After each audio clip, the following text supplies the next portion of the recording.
우리 좌우에 계신 분들과 인사 한번 하겠습니다. 주 안에서 사랑하고 축복합니다. 주 안에서 사랑하고 축복합니다. 여러분, 우리 속담에 하늘이 무너져도 솟아날 구멍이 있다라고 하는 말이 있습니다. 우리나라 속담인지는 잘 모르겠지만 하늘이 무너져도 솟아날 구멍이 있다, 많이 들어보셨을 것이고 그 의미도 어렵지 않게 다 알고 계실 거예요. 아무리 힘들고 어려워도 헤쳐나갈 길이 있다는 거, 그러니 용기를 가지고 희망을 가지라, 그걸 뜻하는 속담 아니겠습니까? 근데 이것과 유사한 속담이 이런 것이 있는데, 새끼를 굶으면 쌀 가지고 오는 놈이 있다, 이런 말이 있어요. 처음 들어보셨죠? 새끼를 굶으면 쌀 가지고 오는 놈이 있다, 이제 이런 속담이 있대요. 이게 제가 인터넷 하늘이 무너져도 솟아날 구멍이다 딱 쳐보니까 유사한 속담으로 뜨는 속담입니다. 새끼를 굶으면 쌀 가지고 오는 놈이 있다. 아무리 궁핍해도 굶어 죽지는 않을 것이라, 그런 말이죠.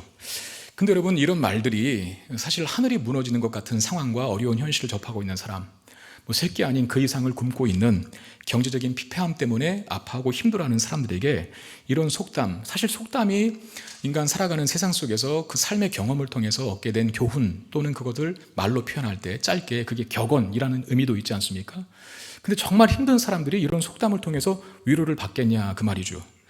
하늘이 무너져도 솟아날 구멍이 있으니까 힘내라 라고 하는 누군가의 말, 또는 새끼를 굶으면 쌀 가져오는 놈이 있으니까 좀만 참아라 라고 하는 말이 정말 위로가 되겠느냐, 그런 어려움 속에 있는 사람들에게 그런 말입니다.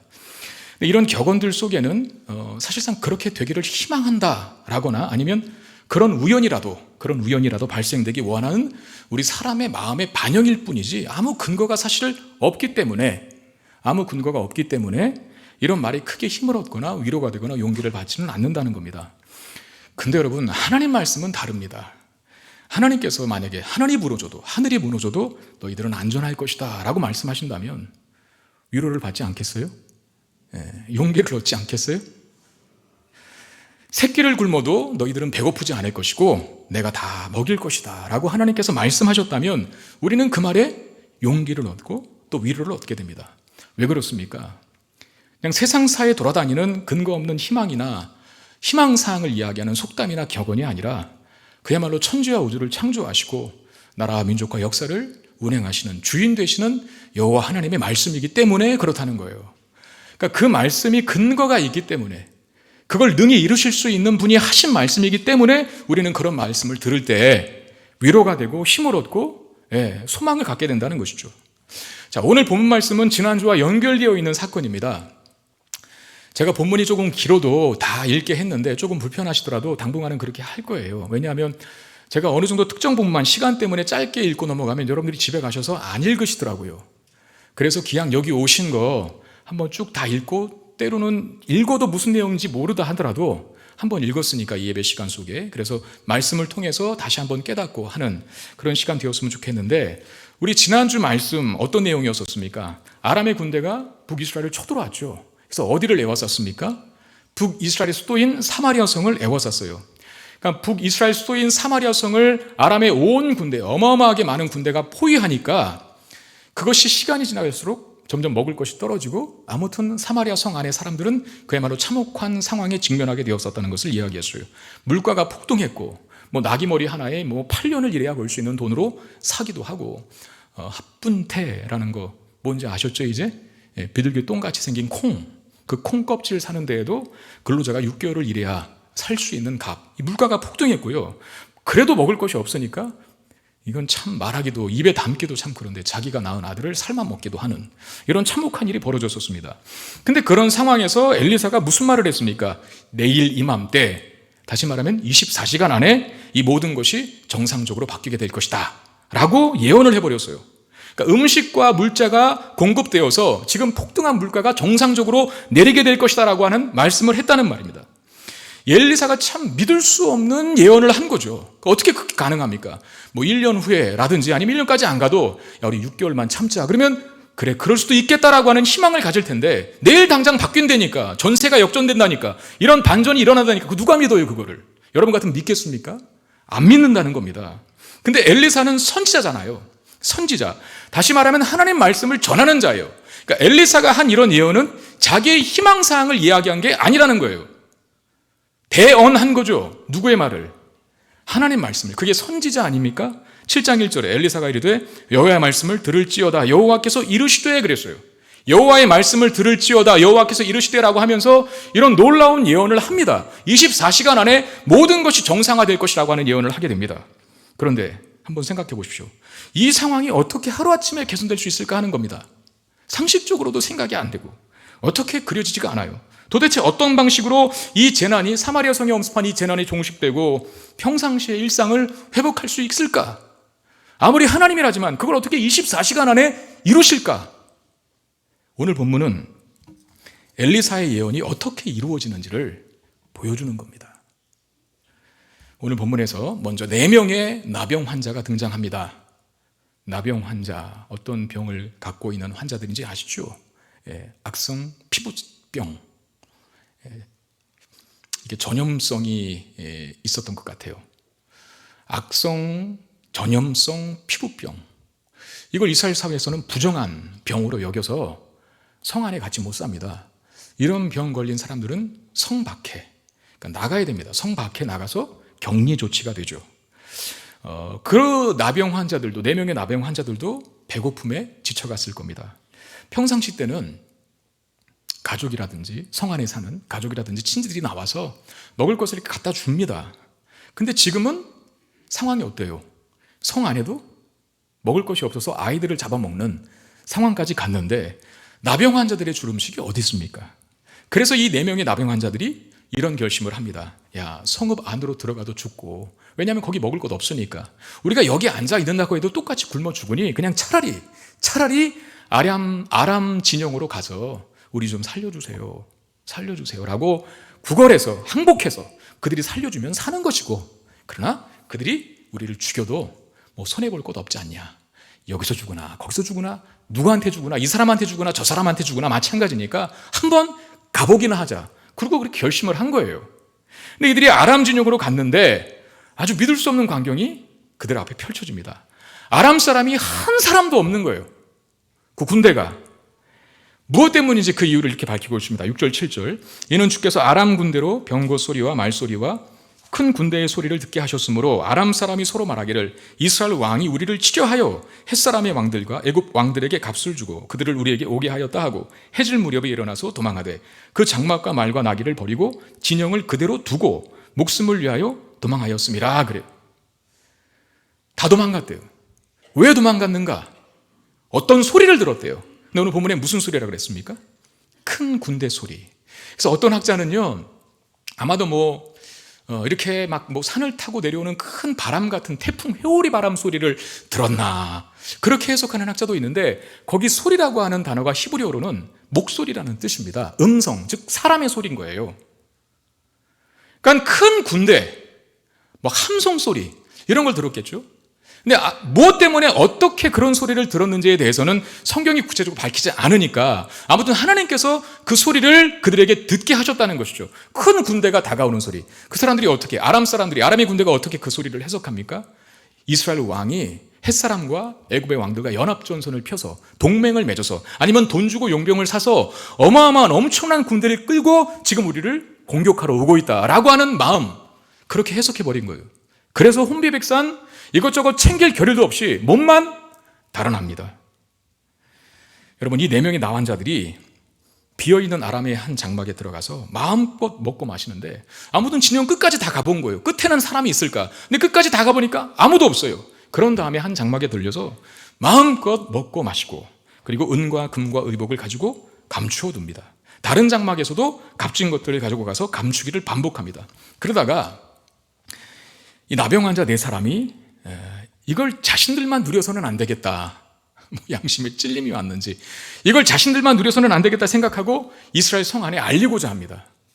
지금 사마리아 성 안에는 두려움에 떨고 있잖아요. 문 꼭꼭 닫고 있잖아요. 굶어 죽어가도. 왜? 밖에는 아람 군대가 포위하고 있으니까. 근데 나병 환자들이 실상을 보니까 아무도 없었던 거죠. 마음껏 먹고 마시고 은과 금을 다 감추고 있는데 생각이 난 거예요. 성 안의 사람들에게 이 사실을 알려야겠다라고요. 이 남아계 환자들로 인해서 이 사실이, 즉 아람 군대가 다 도망갔다는 사실이 사마리아 성읍 문지기에 전해지고 북이스라엘 왕에게, 여호람 왕에게 보고가 됩니다. 그때 왕이 이렇게 반응을 하는데 자, 여러분 같으면, 여러분들이 만약에 왕이에요. 이스라엘 왕이에요. 지금 아람 군대가 다 도망가고 없습니다. 그냥 먹을 것만 잔뜩 깔려 있습니다. 라고 하는 보고를 받았다면 여러분 같으면 믿겠습니까? 안 믿겠습니까? 자, 우리 솔직해지자고요. 예. 여러분 같으면 믿겠어요? 안 믿겠어요? 아람 왕도 똑같아요. 아니, 아람 왕이 아니라 이스라엘 왕도 똑같아요. 그러니까 우리 이 사람을 이해해야 돼요. 자, 뭐라고 그러냐면 12절, 왕이 밤에 일어나 그의 신복들에게 이르되 아람 사람이 우리에게 행한 것을 내가 너희에게 알게 하노니 그들이 우리가 줄인 것을 알고 있으므로 그 진영을 떠나서 들에 매복하고 스스로 이르기를 그들이 성읍에서 나오거든 우리가 사로잡고 성읍에 들어가겠다 한 것이니라. 이게 북이스라엘 왕의 판단이었어요. 무슨 판단이었습니까? 그들이 도망간 게 아니라, 아람 군대가 도망간 게 아니라 그들 지금 사실 숨어 있다. 매복하고 있다. 우리가 없는 줄 알고 나갔을 때, 성문을 즉 열었을 때 치고 들어와서 성 안으로 들어와 이 성을 정복할 것이다. 이 멍청한 놈들아, 그것도 모르니? 라고 그 보고를 하는 참모의 꿀밤을 할 때 먹인 거예요. 물론 그 말은 성경에 없지만 제가 예상할 때 그랬다는 거예요. 여러분, 왕이 그렇게 판단하는 거 어떻게 보면 당연한 거거든요. 그리고 그냥 인간적으로 봤을 때 잘 생각한 거죠. 왜? 왕은 그렇게 판단해야 됩니다. 지금 전시잖아요. 아람의 온 군대가 포위하고 있잖아요. 살기 위해서 마지막 최후의 노력이 문 꼭꼭 닫고 있는 거였잖아요. 근데 이런 이스라엘 왕의 판단을 두고 뭐 믿음이 없다, 또는 너무 생각이 많으면 안 된다, 또는 사람이 너무 똑똑해서도 안 된다라고 하는 식으로 폄하해서는 안 된다는 겁니다. 우리도 그렇잖아요. 우리 믿음이 있는 우리도 여러분들이 이스라엘 왕 같았으면 이런 보고에 어떻게 반응합니까? 안 믿겠다 그랬어요. 못 믿겠다 그랬어요. 그게 당연한 거거든요. 왕이라면 당연히 이렇게 해야 합니다. 믿음이 없는 것이 아니라 그는 신중하게 판단한 것이고, 생각이 많은 것이 아니라 치밀한 것일 수도 있는 것이죠. 전시니까. 근데 우리가 걱정하는 것이 하나 있어요. 이스라엘 왕이 성문을 열지 않는 한 엘리사의 예언대로 24시간 안에 모든 것이 정상화될 것이다라고 하는 말은 이루어지지 않을 겁니다. 그 문이 열려야 되거든요. 성문을 열고 이스라엘 사람이 나와야 되거든요. 근데 왕이 이런 판단을 하고 있는 한 문을 열겠어요? 아니죠. 더 꼭꼭 닫겠죠. 근데 그 순간에 이 여호람, 즉 이스라엘 왕의 신하 중 한 사람이 왕을 설득하는데, 자, 성중에는 지금 5마리 말이 있다. 5마리밖에 안 남았는지 뭔지 모르겠지만 우리 수중에 지금 5마리 말이 있는데 이 5마리 말도 먹을 거 없는 건 똑같다. 그래서 우리처럼 굶어 죽게 될 거니까 차라리 그냥 그 말 가지고, 남은 말 가지고 정탐꾼들을 좀 보내서 이들, 즉 나병 환자들이 한 말이 사실인지 아닌지 확인 한번 시켜보자. 뭐 손해볼 것 없지 않느냐. 여기서 죽으니 정탐 나가서 죽으니 같은 거니까 한번 보내기나 해보십시오라고 제안을 했는데 왕이 그 일을 허락해요. 잃을 것 없는 일이라고 판단했던 것이죠. 아람 진영을 정탐하고 온 사람들이 나병 환자들이 말한 그대로였음을 확인하고 왕에게 보고합니다. 이제는 왕은 믿죠. 그런 다음에 그 즉시로 사마리아 성문을 열고 이스라엘 사람들이 막 너나 할 것 없이 그냥 먼저 살겠다고 막 얼마나 굶었겠어요. 얼마나 배가 고프겠어요. 근데 저기 바깥에 먹을 게 널렸다고 하니까 그냥 우르르 막 몰려 나오기 시작하는 겁니다. 그리고 달려나가서 아람 진영에 누워있는 물자들을 다 수거해 가는데, 저는 수거가 맞다고 생각해요. 우리 본문에는 노략했다라고 그렇게 되어 있거든요. 근데 그게 무슨 노략입니까? 적군을 쳐부시고 빼앗은 그건 아니니까 그냥 널려있는 걸 가지고 걷어온 것 뿐이거든요. 백성들이 다 수거해 오죠. 여러분, 아람의 온 군대가 사마리아 성을 쳐들어왔다 그랬습니다. 온 군대가 올 때에는 여러분 사람만 움직이는 건 아니지 않습니까? 군수 물자라는 게 필요할 것이고, 그리고 오는 중에 계속해서 이스라엘 백성들을 약탈하지 않았겠어요? 이스라엘 백성들이 갖고 있는, 주민들이 갖고 있는 그 모든 진귀한 보물들, 먹을 것들 다 약탈해서 군수 창고에 다 쫙 보관하지 않았겠어요? 근데 온 군대가 사용할 것이다 보니까 그걸 이스라엘 백성들이 주워오는 순간에 어마어마하게 많은 물자가 사마리아 성 안으로 유입되고, 당연히 폭등했던 물가가 갑자기 하루아침에 떨어지는 거 충분히 예상할 수 있는 거죠. 그야말로 엘리사의 예언대로 이루어졌다는 겁니다. 엘리사의 예언 7장 1절, 엘리사가 이르되 여호와의 말씀을 들을지어다. 여호와께서 이르시되 내일 이맘때에 사마리아 성문에서 고운 밀가루 한 스아를 한 세겔로 매매하고 보리 2수아를 한 세겔로 매매하리라 하셨느니라. 이 예언이 오늘 보면 16절에 백성들이 나가서 아람 사람의 진영을 노략한지라. 이에 고운 밀가루 한 사에 한 세겔이 되고 보리 두 수아에 한 세겔이 되니 여호와의 말씀과 같이 되었다. 정확히 엘리사의 예언대로 24시간 안에 내일 이맘때에 모든 것이 정상화되는 이 말씀이 성취가 됩니다. 우리는 여기서 참 하나님의 그 놀라운 지혜를 보게 됩니다. 여러분, 제가 사실 오늘 본문의 이 설교 말씀의 서론을 드라마 얘기를 좀 하려고 했거든요. 근데 여러분들이 또 듣고 목사님 왜 자꾸 드라마 얘기하시지? 목사님은 목회를 열심히 해야 되는데 드라마를 늘 잘 보시나 보다. 또 이렇게 오해할까 봐 고민하다가 그냥 속담 얘기로 바꿨어요. 근데 할게요. 무슨 얘기냐면 아니 뭐 드라마가 뭘 보고 있다 그 말이 아니라 전 드라마 잘 안 봅니다. 그냥 한 편만 봅니다. 뭘 얘기하려다 그랬죠 또? 그 드라마가 흥행을 할 때, 여러분 드라마도 우리나라는 드라마를 참 잘 만드는 나라에 속하잖아요. 그래서 드라마가 뭐 한 주에 도대체 몇 개를 하나요? 어마어마하게 많은 드라마들을 해요. 그러니까 드라마가 잘 팔린다는 거죠 일단. 근데 잘 팔린다는 것은 또 잘 만든다는 뜻이기도 할 겁니다. 그러니까 우리나라가 드라마를 잘 만들 때, 저는 제가 판단할 때 드라마나 영화의 흥행은 이 두 가지 요소가 상당히 크게 좌우할 거라고 믿는데, 하나는 현실성입니다. 그러니까 이 막 말도 안 되는 얼토당토한 얘기를 하면 안 된다는 거죠. 우리의 삶에 일어날 법한, 예측 가능한 어떤 사건이나 어떤 일들, 그게 현실성 아니겠어요? 근데 현실성만 또 강조하다 보면 드라마나 영화는 굉장히 내용이 단순해지고 또 진부해질 수도 있어요. 그래서 또 하나의 요소는 반대, 비현실성 요소를 같이 갖고 있어야 돼요. 막 극적인 거. 그러나 충분히 예측 가능한 어떤 반전, 이런 것들이 있어야 뭐 이렇게 감동도 하고 뭐 그러지 않습니까? 그래서 재밌게 보게 되는 것이죠. 하나님이 드라마 작가는 아니지만 저는 이 본문의 말씀을 보면서 우리가 그런 생각을 했잖아요. 어떻게 하면 24시간 안에 이 어마어마한 기근을 단번에 해결할 수 있을까? 아무리 하나님이라 하더라도. 근데 여기서 하나님의 현실성과 초현실성이 같이 다 적절하게 균형과 조화를 이루어서 이 사건을 해결해내는 모습을 봅니다. 이게 하나님의 지혜예요.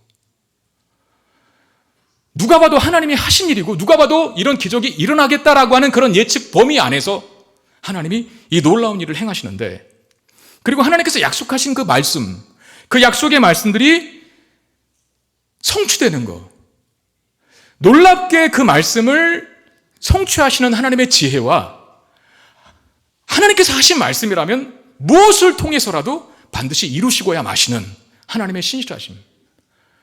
그러니까 하나님의 드라마 작가는 아니지만 여러분, 역사라고 하는 스토리, 역사의 주인은 하나님이시거든요. 하나님은 처음과 끝을 다 알고 계십니다. 알파와 오메가 되시는 분 아니십니까? 근데 그 역사의 스토리 이야기를 써내려가시는 하나님은 그 어떤 작가보다도 더 뛰어난 지혜와 참신함을 가지고 계셔요. 너무 재밌어요.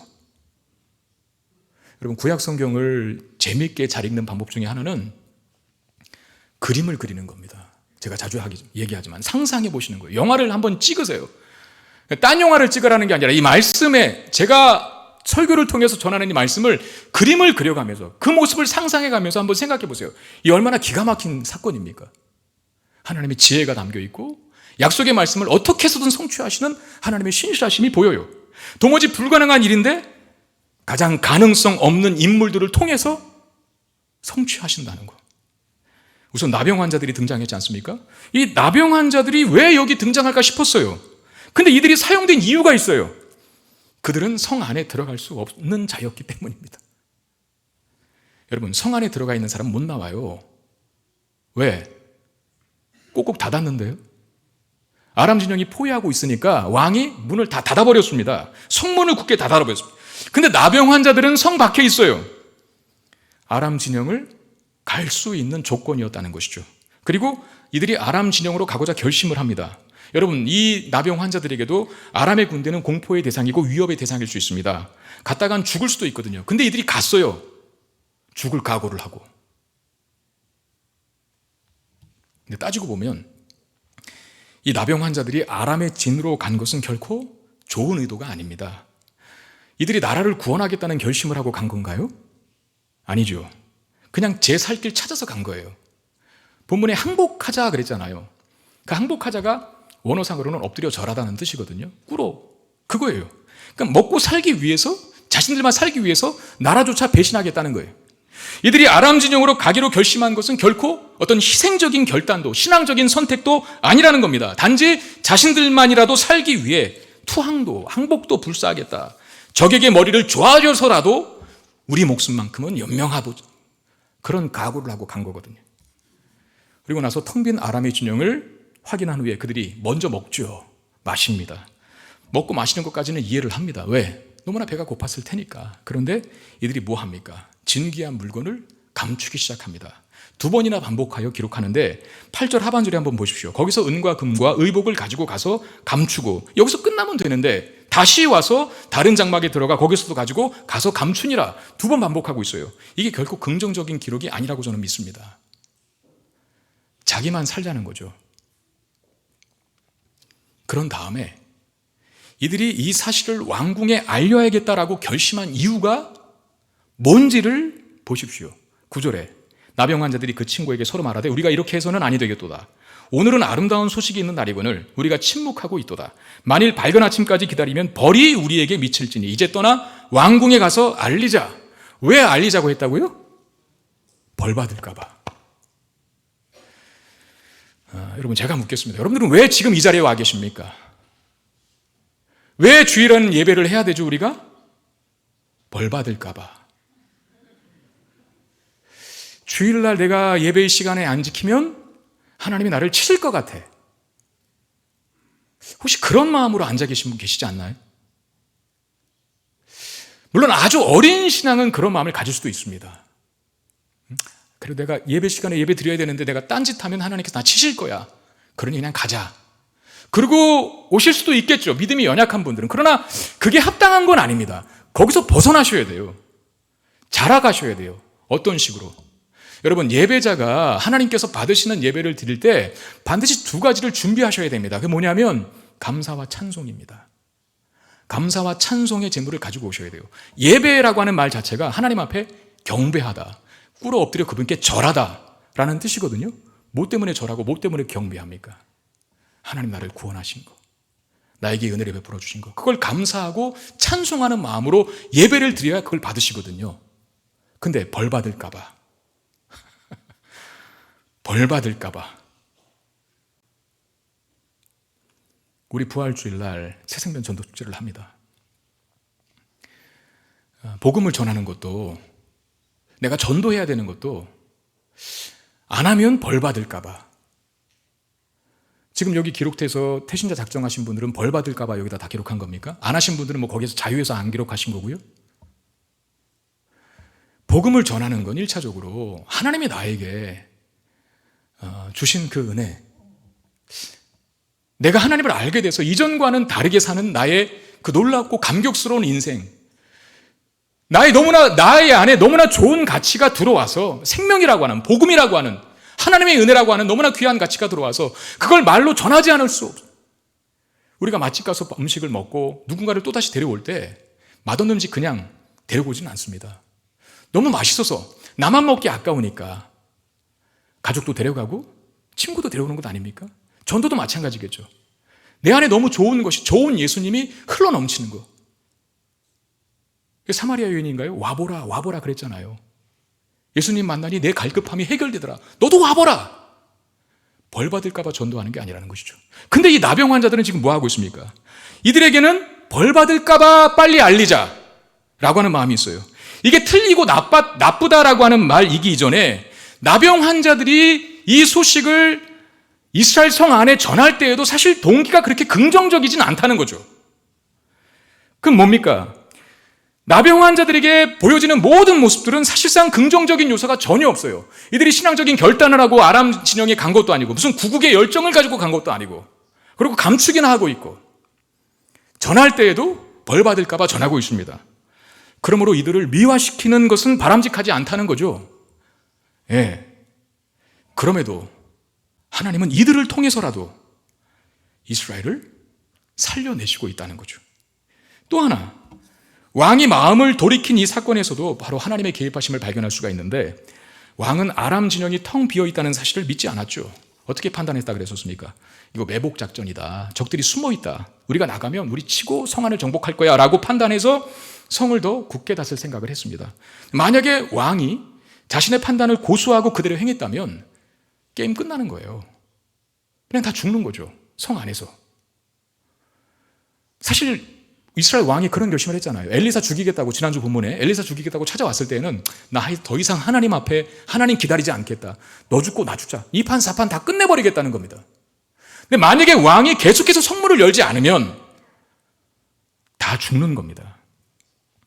그러면 모든 것이 정상화될 것이라고 하는 엘리사의 예언은 이루어지지 못합니다.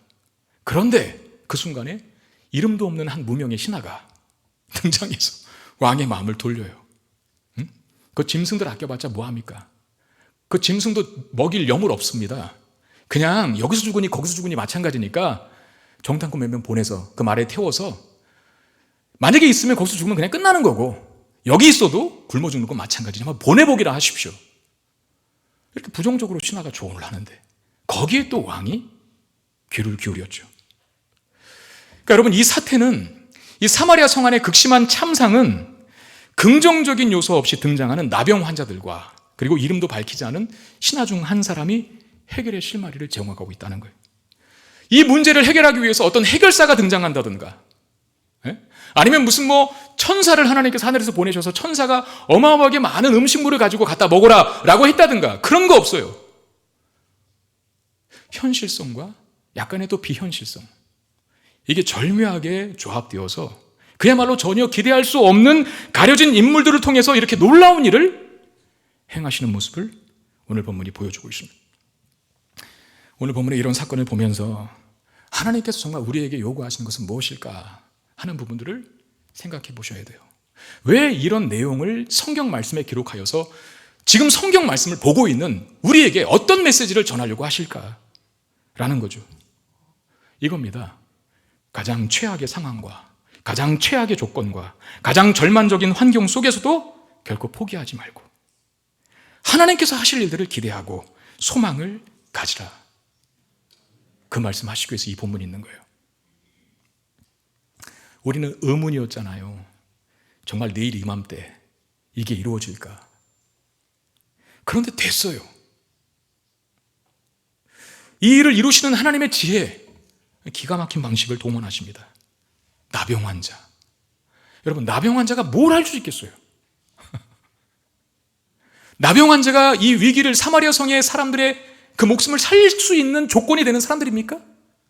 근데 하나님은 그들을 해결의 실마리로 삼으시고, 왕이 감동하여 문을 열어라 한 것도 아닌데 오히려 문을 꼭꼭 닫으라 했는데 이름도 밝히지 않은 한 신하가 그냥 한번 여기서 죽으니 거기서 죽으니 마찬가지니까 한번 말 태워 보내보십시오 라고 하는 말에 설득이 되어서 정탐꾼들을 보냅니다.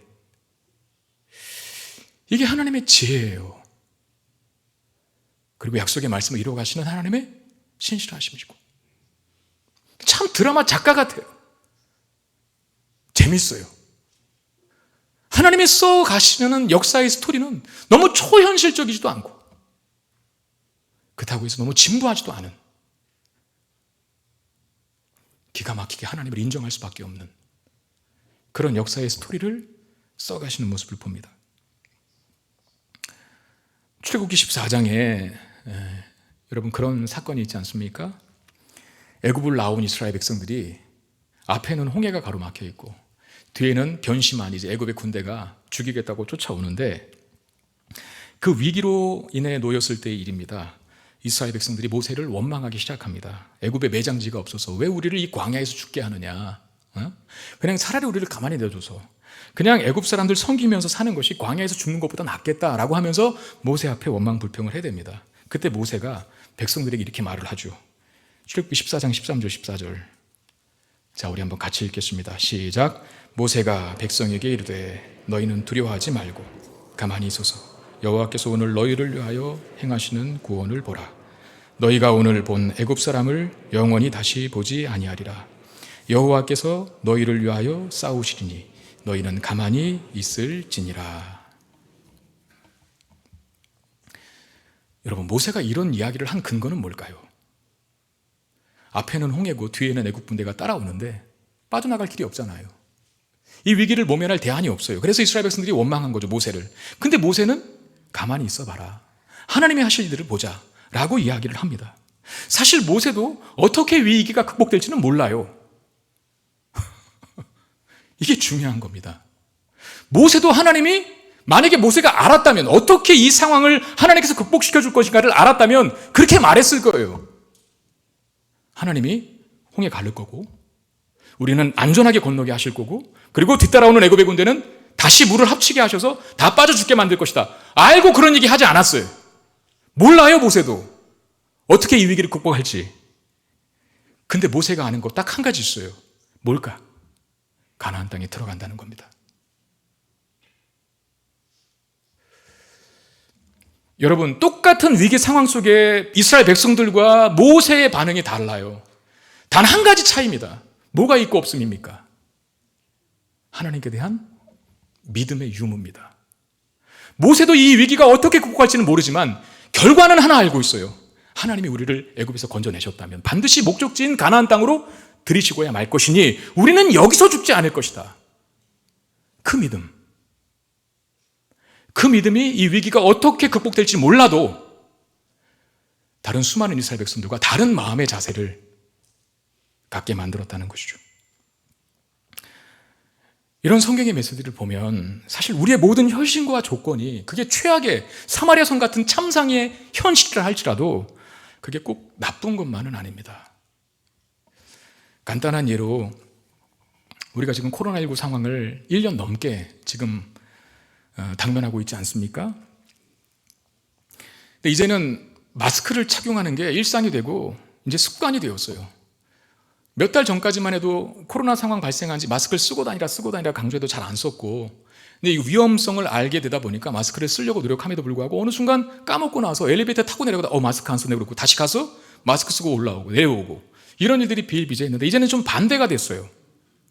이게 뭐가 안 쓰고 나가면 허전하죠. 네. 그리고 꼭 마치 옷을 입고 나가듯이 마스크를 쓰는 것이 하나의 우리의 그 생활의 습관, 패턴이 되어버렸습니다. 여러분, 그런 덕분에 우리가 무엇을 얻었는지 아십니까?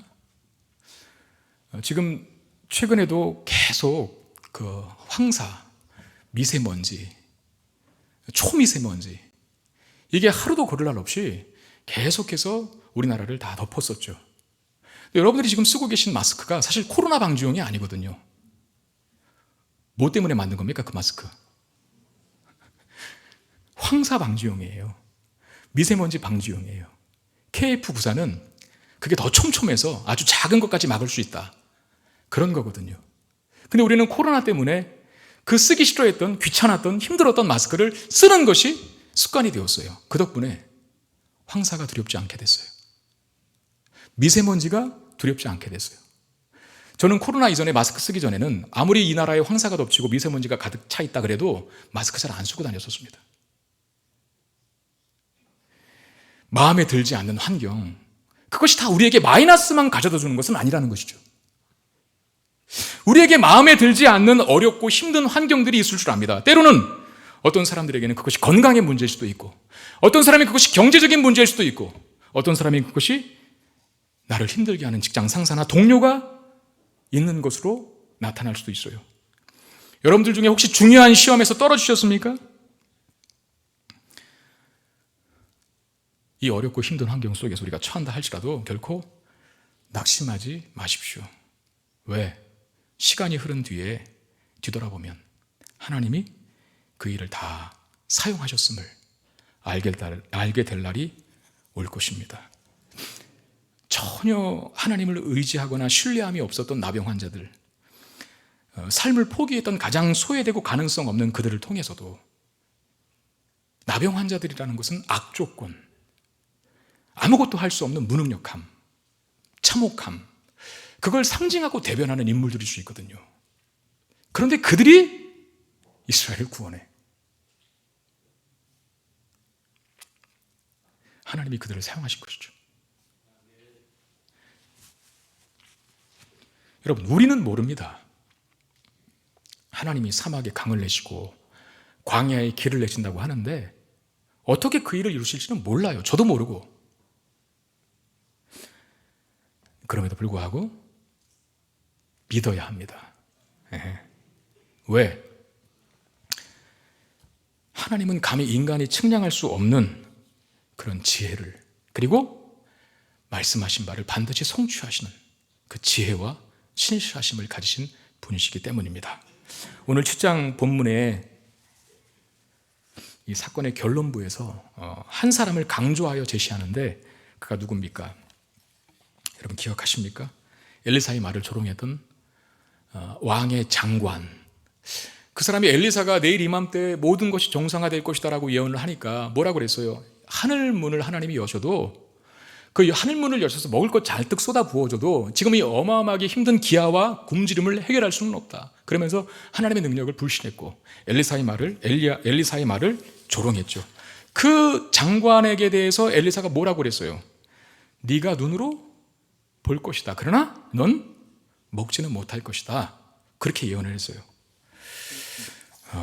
오늘 본문 결론부에 이 장관의 최후가 기록되어 있습니다. 그는 어떻게 되냐면 17절에 왕이 그의 손에 의지하였던 그의 장관을 세워 성문을 지키게 하였더니 백성이 성문에서 그를 밟음에 하나님의 사람의 말대로 죽었으니 곧 왕에 내려왔을 때에 그가 말한 대로라 그랬습니다. 여러분 이 사람이 밀려 나오는 사람들에 의해서 깔려 죽어요. 밟혀 죽어요. 엘리사의 말대로 된 것입니다. 넌 볼 것이지만 그러나 먹지는 못하게 될 것이다. 이 사람이 깔려 밟혀 죽는 이유 단 하나, 하나님의 말씀과 능력을 믿지 못한 불신 때문입니다. 여러분 오늘 본문 우리가 17절까지 읽었거든요. 본문을 17절에서 오늘 본문이 끝나도 문제가 없어요. 아무 문제가 없어요. 문맥을 이해하는데. 그런데 18절, 19절, 20절이 같이 있습니다. 그 18절, 19절, 20절에 무슨 말씀이 있냐면 그 장관이 죽게 된 이유에 대해서 또다시 구체적으로 반복하며 기록을 하는데 엘리사가 했던 말, 장관이 못 믿겠다고 했던 말, 그리고 엘리사가 넌 이렇게 될 것이다 라고 예언했던 말이 다시 똑같이 반복이 돼요. 반복은 항상 강조입니다. 뭘 강조할까요? 우리에게 너희들은 하나님의 말씀을 믿지 못하는 불신의 자리에 있지 말고 하나님이 하신 말이라면 이런 놀랍고 초자연적이고 신비하고 그야말로 신묘막측한 그런 일도 일어날 수 있음을 믿는 신앙의 자리에 있으라. 그런 도전입니다. 불신의 자리에 있지 말고 믿음의 자리에 있는 저와 여러분 되시기를 바랍니다. 말씀 맺겠습니다. 열왕기서의 1차 독자, 열왕기서 상하 이렇게 돼 있잖아요. 그 상하는 사실 인간들이 만들어 놓은 거죠. 구분해 놓은 건데 이 열왕기서 말씀이 편지라고 했을 때 이 편지를 받는 첫 번째 수신자는, 독자는 바벨론 포로로 잡혀간 이스라엘 백성들입니다. 그러니까 여러분 바벨론 포로로 잡혀간 이스라엘 백성들의 입장에서 이 본문의 사건은 300년 전에 일어난 일이에요. 한 300년 전, 정확한 건 아니지만. 왜 바벨론 포로로 이스라엘 백성이 잡혀갑니까? 우리가 이제 열왕기 계속 보겠지만 결국은 북이스라엘도 망하고 남유다도 바벨론에 의해서 BC 587년에 멸망당합니다. 그리고 바벨론에 의해서 이 사람들이 끌려가요, 포로로. 열왕기서는 그 포로로 끌려가서 포로 생활을 하고 있는, 인생의 가장 척박하고 참담한 시절을 경험하고 있는 이스라엘 포로 백성들에게 보내어진 편지예요. 그들이 이 열왕기서에 기록된 이 놀라운 광경을 읽으면서 뭔 생각을 했을까? 사마리아의 그 참혹한 상황도 하나님이 마음 먹으시면 24시간 안에 회복되는구나. 지금 우리가 포로로 잡혀와 있지만 예루살렘 성전은 파괴됐고 이스라엘 백성들은 다 이방 나라에 의해서 짓밟혀졌지만, 그래서 우리도 지금 포로의 땅에서, 이방의 땅에서 포로로, 노예로 살아가는 현실에 처해 있지만, 그러나 우리가 살아계신 하나님, 지금도 살아계신 하나님, 그 하나님을 믿는 믿음 놓치지 말자라고 하면서 이 말씀 읽어가면서 그 상황 속에서, 참혹한 현실 속에서 기대와 소망을 갖지 않았겠습니까? 우리에게 하나님이 살아계시는 한, 이건 더 이상 안 돼, 이거 어떻게 해볼 도리가 없다, 이젠 죽음뿐이야. 여러분, 그렇게 단념할 수 있는 상황은 없습니다. 하나님이 살아계시는 한. 근데 감사하게도 하나님은 죽지 않으십니다. 하나님은 영원히 살아계셔서 우리와 함께 하시는 분이십니다. 그러므로 우리도 바로 그 하나님 때문에 산 소망을 갖고 살아야죠. 근거 없는 죽은 소망이 아니라 반드시 이루어지는 산 소망, 그걸 갖고 살아야 한다는 겁니다. 사마리아의 참상과 같은 현실까지 우리가 가더라도 여러분, 믿음을 놓지 마십시오. 하나님이 하실 일들을 기대하십시오. 죽음과 패배의 십자가로도 생명과 구원을 만들어내시는 이 지혜롭고 신실한 분이 저와 여러분들이 믿고 있는 하나님이십니다. 우리 인생 그 하나님이 그려가시는 놀라운 스토리로 가득 채워져 가게 될 것입니다. 파란만장함이 있고 고단함이 있고 억울함과 답답함도 있겠지만 결국에는 승리와 영광으로 끝을 맺게 될 것입니다. 이 진리를 믿는 믿음이 저와 여러분들의 삶을 능력 있게 만드는 원동력이 되게 되기를 주의 이름으로 축원드립니다. 기도하겠습니다. 하나님, 사마리아의 참혹한 상황을 하나님이 하시니 단 한 번에 바꾸시는군요. 어떻게 나병 환자들을 사용하셔서 도무지 가능성이 없고 그들이 해결사가 아닌데 그들을 하나님의 지혜로 사용하셔서 그들을 통해서 구원의 실마리를 만들어 가시고, 굳게 닫혀있던 성문, 굳게 닫혀있던 이스라엘 왕과 같은 그 마음을 열었던, 이름도 밝혀주지 않은 한 신하의 말을 통해서 이런 놀라운 사마리아 성의 구원을, 이스라엘 백성들의 구원을 만들어내시는 하나님을 보게 됩니다.